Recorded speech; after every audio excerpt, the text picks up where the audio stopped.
Apart from the journalism and the media actors, many of which could also be considered as part of the activist groups, those using darknets are human rights organizations, social movements, political activists. Human rights activists are provided with the ability to raise their voice and report anonymously work labor to organize people in accordance with the Universal Declaration of Human Rights. The Global Voices and the Human Rights Watch highly recommend the use of browsers providing great anonymity such as Tor for the aforementioned purposes in order to avoid censorship. Okay, let's see now some businesses and IT industry. Corporate use of the dark web is made for two major reasons. Either to make dark business or to protect their corporations' resources, customers, and products.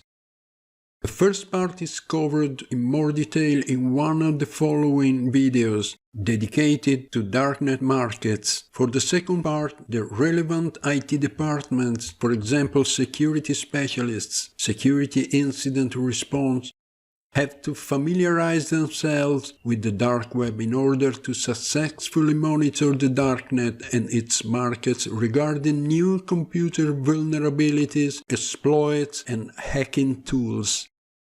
This information will assist them to take the appropriate countermeasures, limiting their exposure to the associated risks.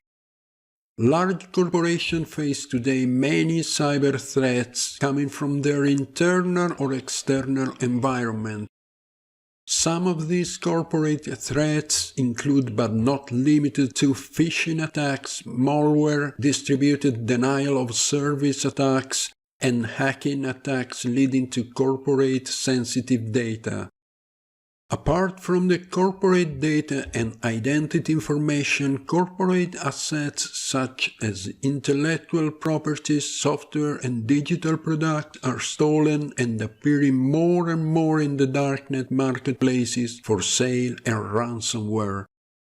In 2014, hackers stole the data of 500 million users from Yahoo, including names, email addresses, telephone numbers, birth dates, and encrypted passwords, with many users having also built around the free mail services their digital identities from their bank accounts to photo albums. A similar case in 2016 was the uTorrent breach. Data stolen of 400,000 accounts. In both cases, stolen data appeared on the darknet illicit marketplaces. The point of stealing all that data, of course, was to make money from it, and the darknet tells you how to do that. Another great example to describe the aforementioned is the healthcare IT industry, one of the most globally growing industries. In 2016, InfoArmor, an underground research team, detected proprietary source code of Pilotfish Technology, a healthcare software vendor which appeared for sale on the popular darknet marketplace Alphabay. In addition to source codes, some compilation instructions have the specific usernames of Pilotfish employees, creating further risk to the organization. The threat actor claimed also to have access to their customer database, which they accessed in order to steal records and information about the specific clients of the company. This information included customer credentials, which could easily be used for targeted spear phishing attacks. InfoArmor identified multiple such instances where cybercriminals had infiltrated electronic health record systems and leveraged the compromised data for extortion and ransom.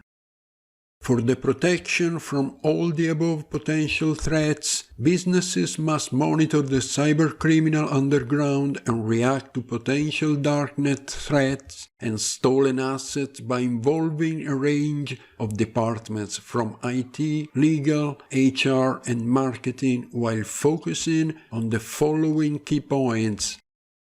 Apply new, up-to-date and strong encryption methods on all sensitive corporate data.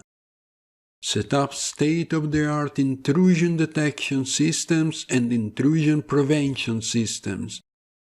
Monitor darknets to identify trends in terms of attacks and newly discovered vulnerabilities.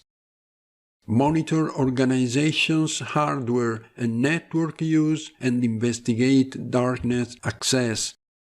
Prepare a response plan to guide the corporate response to cyber attacks, loss of sensitive data or IP appearing on the darknet.